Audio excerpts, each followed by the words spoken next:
Hello YouTube and welcome to the Armourer with me Blue, and today I wanted to show you a kind of a coaching game between two friends of mine playing in a Flesh and Blood league, and they just wanted my input on a game they played. So this friend is playing Bravo, and this is basically their second game because they're playing best of three, I believe. And I want to start right from like the beginning, which is the sideboarding stage. Here I see a few interesting things that I would like to change, which are I see him playing two humbles and one. I forgot the name of the card, but basically on top of the screen. I'm assuming these are kind of budget CNC cards, and honestly, I don't think you need them or want them in a Fai Matchup,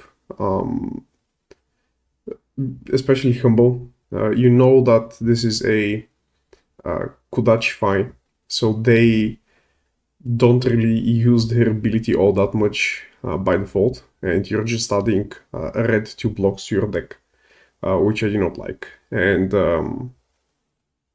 we see that you have other options, right? Like much better options, as Fate Foreseen and Siege of Solace. Knowing that you don't have CNCs, in my opinion, it is also very good to just cut the pommels here, because pommels are a very spiky card and require you to have a large amount of cards remaining in your hand. And that is exactly what Fai punishes, because they would just deal consistent amount of damage every turn. And if you take like 6, 7, 8 damage in order to throw back something at them, a lot of times they would just be able to take it and like present like 7 damage with 2 cards. Then you present 6, then they take it. Like if you block it, if you don't block it, you take 7 and you're still losing the trades. And at one point they'll just find their defense reaction, they'll use their like fridge because they have an enormous amount of block for an aggro deck on their equipment. And yeah, just overall, I'm in favor of playing a much slower game plan in Fai. So in this replay, I will be talking about as if the pommels and the humbles were like fates and sigils, just to see how much more we could have done, or like what difference we could have done. So starting off, we're going second, which in my opinion is absolutely correct, because you want to block out their first turn as much as you can, and then hopefully have any form of disruption on your first hand to kind of take away the tempo. And here in this situation, he's going to go for a few Kodachis into a 1 attack, into a 1 for 4. Here, using the thing below to get rid of a Crippling Crush is something that I'm not really in favor of. I very much dislike using defense reactions during the first turn, and just as a whole using defense reactions out of hand. Defense reactions are really amazing and give you just insane amount of value whenever they come from your arsenal, right? Like from your arsenal, they not only block above rate, but they also allow you to save a card in hand. Which in a deck like Bravo, that needs a lot of cards in hand, is invaluable. So here I would have just used 2 cards to block 6, honestly. Crippling Crush is amazing, but as you see, just throwing random Crippling Crushes will not win you the game. We use Sync into getting a blue, and he has taken 2 damage already. And here we see the Fai dumping his dumping his entire hand in order to just deal damage to us, right? And right here, had I blocked with 2 cards the previous attack, I would have used my Sink Below here, because it's not really worth it to take 4 damage during the first turn just to save Sink Below, because later down the line it's just going to prevent 4 damage yet again. But using just taking the damage here is not worth it at all, right? Because he's going to get his Phoenix Flame and he's attacking even with the Phoenix Flame. And see, like, we have taken 8 damage turn 1 because we didn't just double block the other card and because we were just trying to save a Crippling Crush. And here we have like the intended consequence, right? Like we're able to just go for a dominated Crippling Crush. But the thing here is, does Fai really care, right? And the answer is most likely no, because in most situations he's just going to like take 11, discard 2 cards, and with the blue and any card he's just going to present like 6-7 amount of damage. And yeah, and we already took 8 turn 1, right? So it won't really matter. We discard the Phoenix Flame, which is like the worst discard we could have done.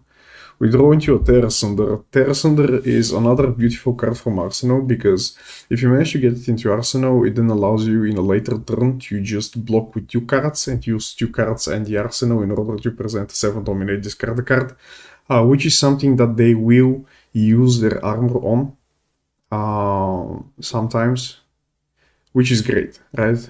Your win condition as Bravo against Fai is basically making them use their armor as soon as possible while taking the least damage possible. And you want to do this taking their armor off part with like your least committal cards, right? If you go for this 4-card hand of a Crippling Crush where it took 8 damage and then they just block it with their armor in a Sink Below or something and return 3 cards, a 3-card hand at you, or maybe even 4 because they played the Sink Below from Arsenal, you've most definitely lost that cycle as well. So you want to force them to take off their armor with things like just dominated Spinal Crushes or Terra Sunders, or even vanilla Spinal Crushes if they are greedy and don't just want to block. And here we see attack for 3, we block 3, which is pretty nice. You know, like we're already going into this direction of just play the Terra Sunder. And that's absolutely fine here, right? He has 5 cards going in with the Terra Sunder. Absolutely what we should have done. But yeah, once again, in the first turn, if that pommel, because with that pommel we blocked a 1 damage card, if that pommel was a Sink Below, a Fate Foreseen, or even a Sigil, we would have been a lot better right now, right? We wouldn't have taken that much damage. Here the Fai is thinking, and that's fine. The Fai ends up just blocking 7 with 2 armor pieces into block 3 from hand. Goes for an Art of War on a 3-card hand, which is exactly what you want to see, because this is just not amazing, especially when they pitch a yellow for that. It's just not insane. And they just go for, I believe, 6 draw card.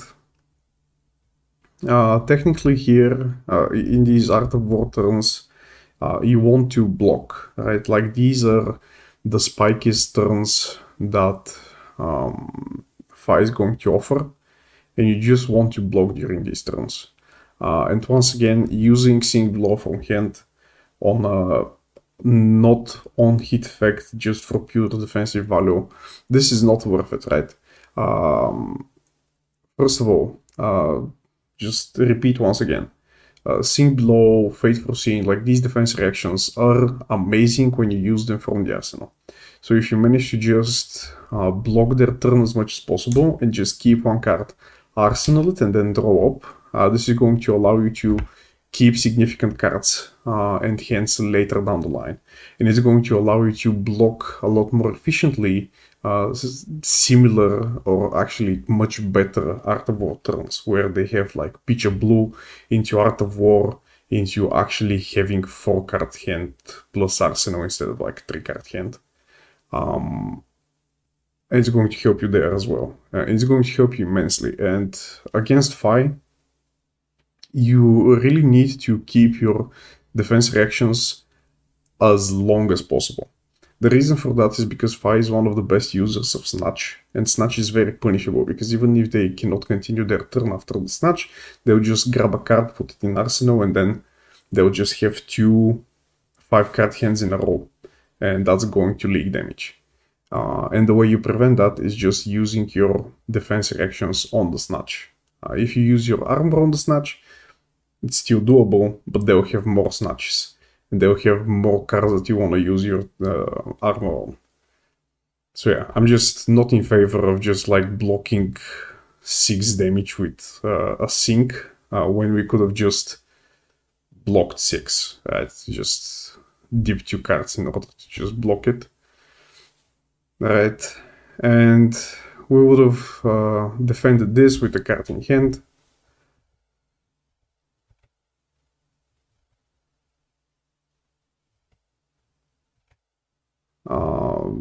Yeah, like maybe block some of these small things with like an armor piece in order to prevent him from drawing.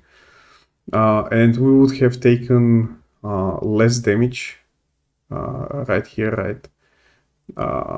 And we would have had a Sync Blow in Arsenal. Instead, we took more damage, and we presented them with just a hammer for 4 into arsenaling a card that requires us to use a 3-card hand, which means that we need to, at one point, in order to get rid of this card from our arsenal, we need to at one point just block with a single card, which is going to be very hard and punishing when they're just going to be dealing like a consistent amount of like 10, 12, 15 damage turn. And many of the damage is going to be in portions of like 1, 1, 1, 1, which is very annoying and incredibly not worth it to start blocking. So here we see an attack for 2. Once again, this combo could have been a Sigil or a Fate Foreseeing, and would have been better in my opinion right here, right? Because now we would have been able to just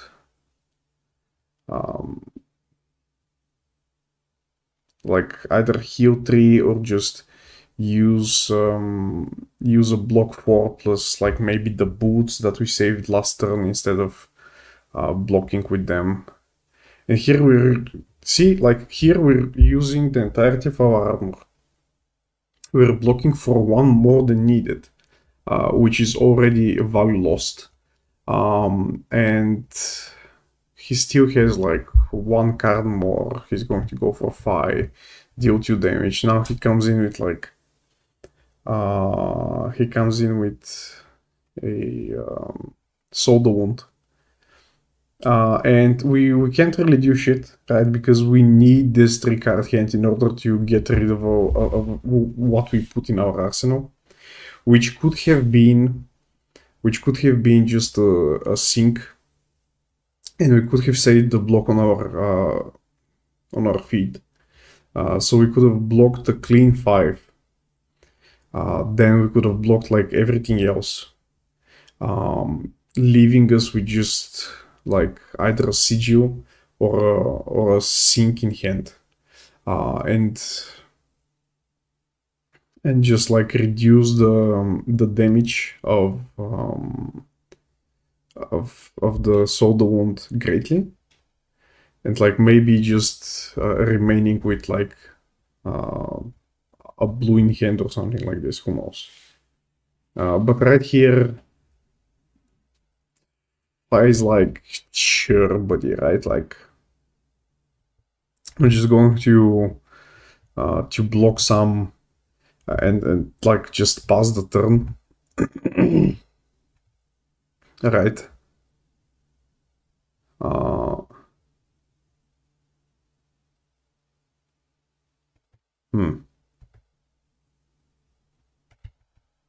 Not sure how that happens. Wait a minute.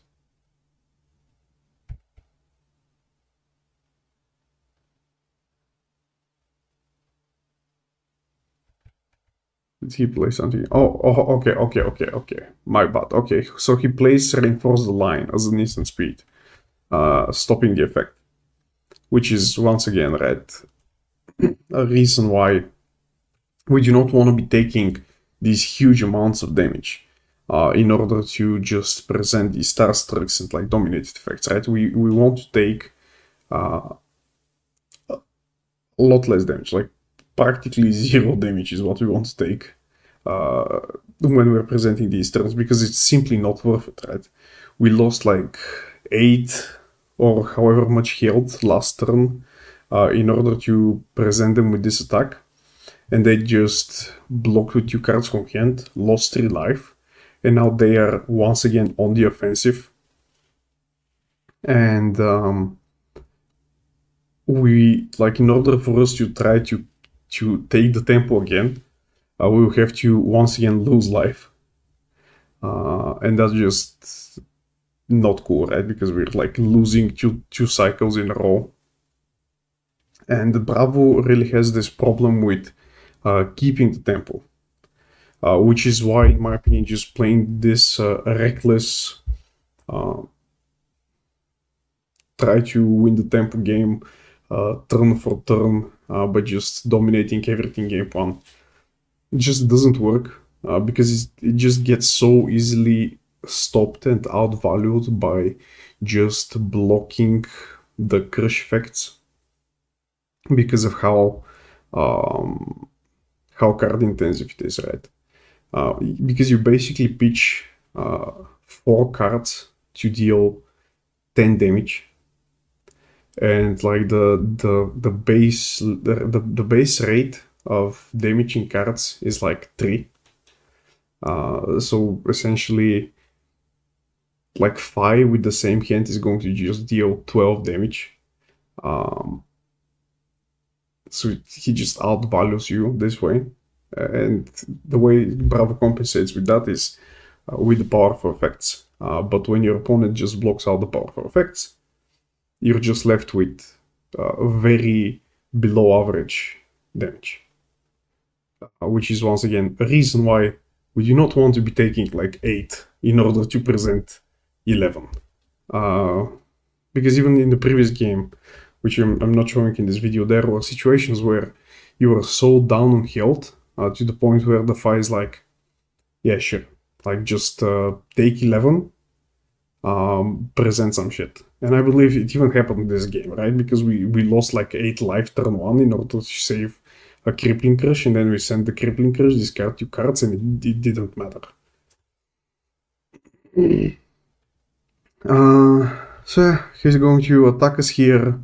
We're going to remove the pommel. I'm not sure why. I guess like just trying to keep the tempo. And we are getting rewarded for a play that I do not agree with at all.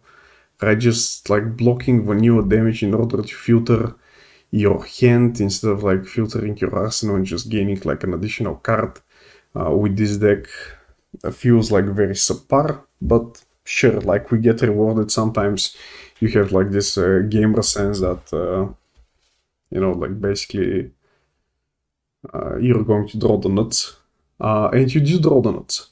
But the thing is, does it really matter? And it feels like the answer is no. And our opponent is just blocking 8, right? Once again, the same thing we talked about, right? You wanna exhaust the armor, and you wanna exhaust these defense reactions before you start just dominating with 3 cards. The way you exhaust them first is by just presenting a vanilla on-rate damage, right? 1 card for 4 notus, 2 card for 6 notus. These are just vanilla on-rate damage attacks. You can go for above rate damage attacks when you go for just a choke slam for a single blue, because when you do a notice for 6 every other turn, you're going to be moving this tectonic plating token through the turns, and that's going to allow you to, whenever you draw into your in your like 4 costs for 8 attacks, you're going to be just able to drop them for a single blue, and that is now very above rate, right?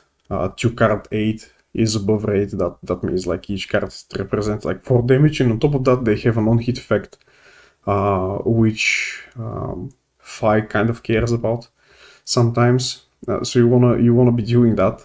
Other things you can and wanna be doing is like Spinal Crush, but a very specific Spinal Crush, right? Once again, when you're just using tectonic plating and autos every other turn, this is going to allow you in hands like this, especially if you have like a defense reaction in Arsenal already. You can just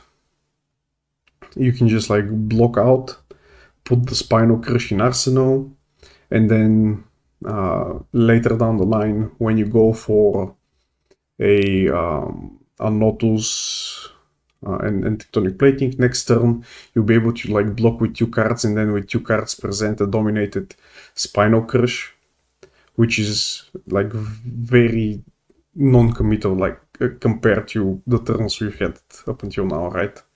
Because we just use 2 cards instead of like 3 or 4. We've blocked in like 2-3 cycles instead of that.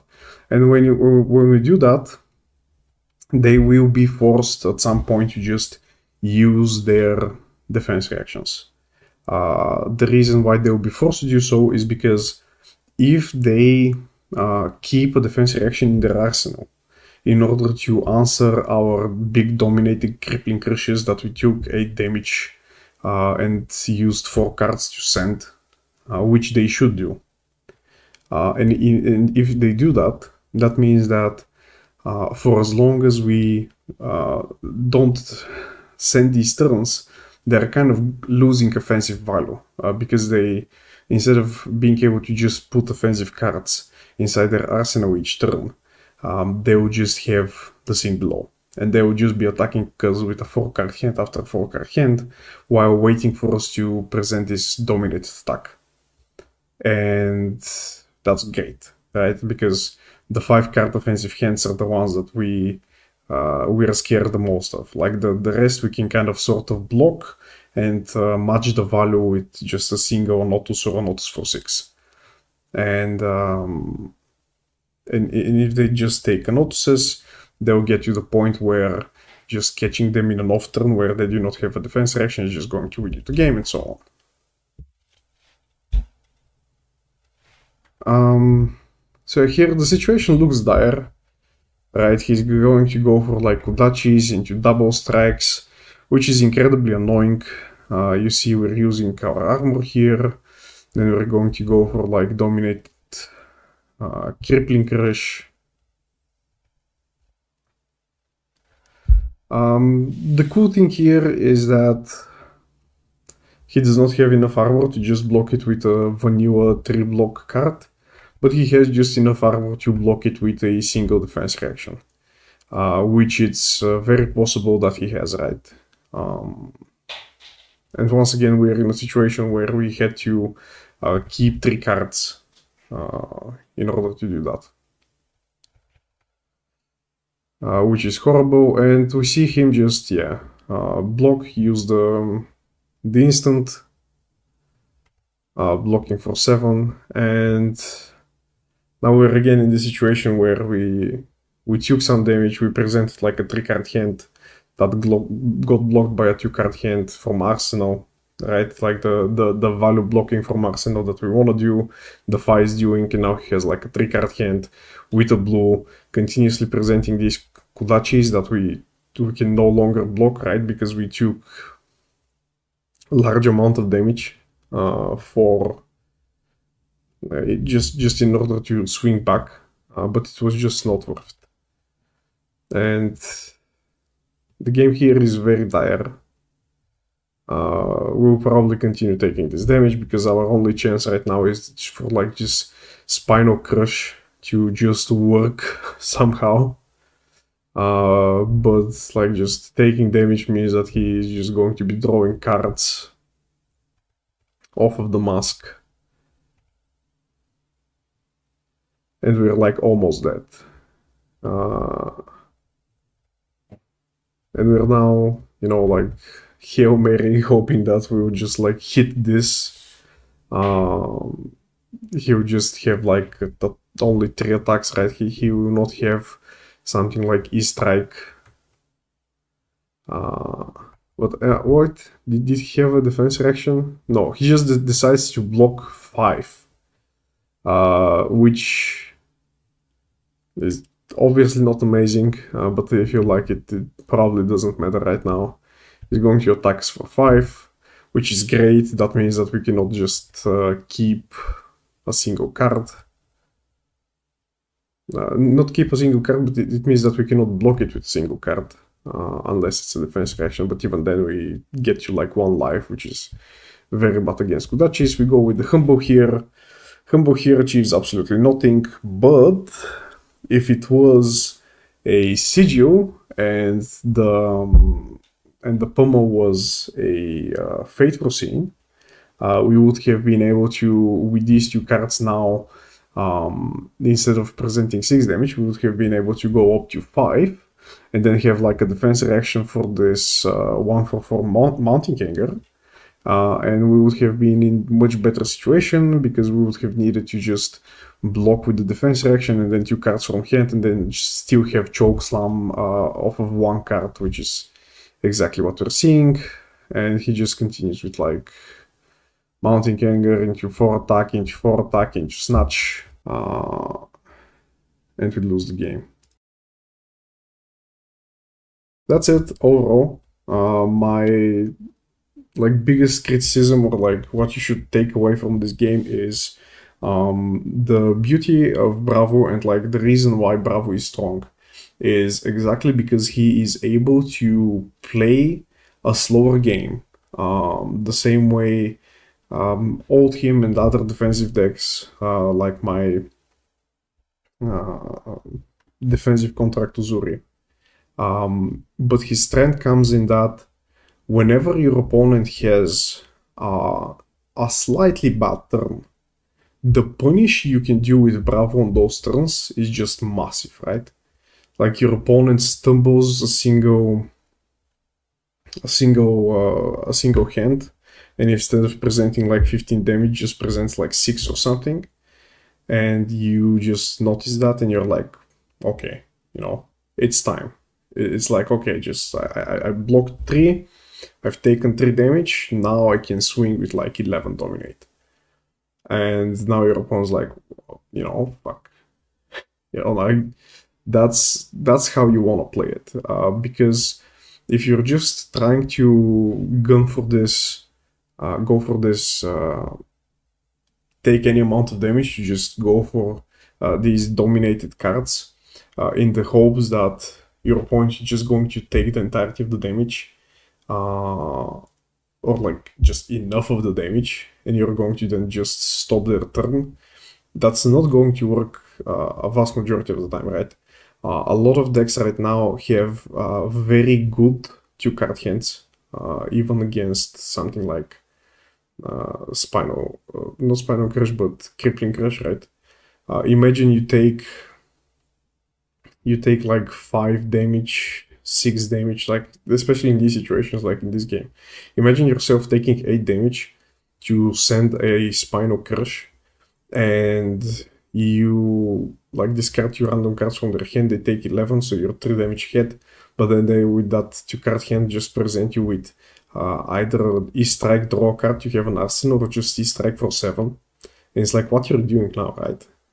You can go for like block 6 or 7, and then just have like an Anotus turn, which they're just going to like take or just like block one card and then like present you with another like 15 damage turn. So yeah, and like the other problem is that, as I said, in order to keep the tempo, you need to constantly be drawing into like 3 blues or at least 2 blues plus a relevant one hit. And Bravo just does not have the consistency to do that, because a lot of these cards cost like 7 and more, especially when you want to dominate them, which means that the deck needs to have like at least 40 blues, and 40 blues is like 2/3 of your deck. And 2/3 of your deck is basically not on hit effects that stop your opponent's turn. So drawing hands like this current one that he has is extremely common, and as good as Chokeslam is, it's just not amazing for like just stealing the tempo. But it is amazing to just outvalue your opponent, right? Because you can block 6 and then with this search token go for Chokeslam off of a blue, making the value of your hand basically 6 plus 8, which is more than 12, which is just above rate at that point, right? And it has an on-hit effect that the Fai is going to hit, and yeah, that's kind of how you want to play. And yeah, with this we have a video about how to play against Bravo and kind of how to play with Bravo. And yeah, I guess before I forget, like the second most important thing is smart opponents are going to be keeping their defense reactions for your big plays. And you have to be able to try and read that and just not go in blind with these 4 or 5 card hands, and just extend the amount of time where you're just presenting value 6 attack with your hammer or like 8 damage with your chokesons and so on. Unfortunately, CNC is just a brilliant card in order to help with that, because it very much punishes your opponents for keeping defense reactions in their arsenal. Clearly, my friend does not have that option, right, for budget reasons. But even then, in this exact matchup, CNC would not have been that amazing, because the Fai was playing Sync Blows, and then the instant, I forgot its name, and the instant is very good at preventing damage from CNC itself. So yeah, thank you for watching, and see you next time. Bye bye.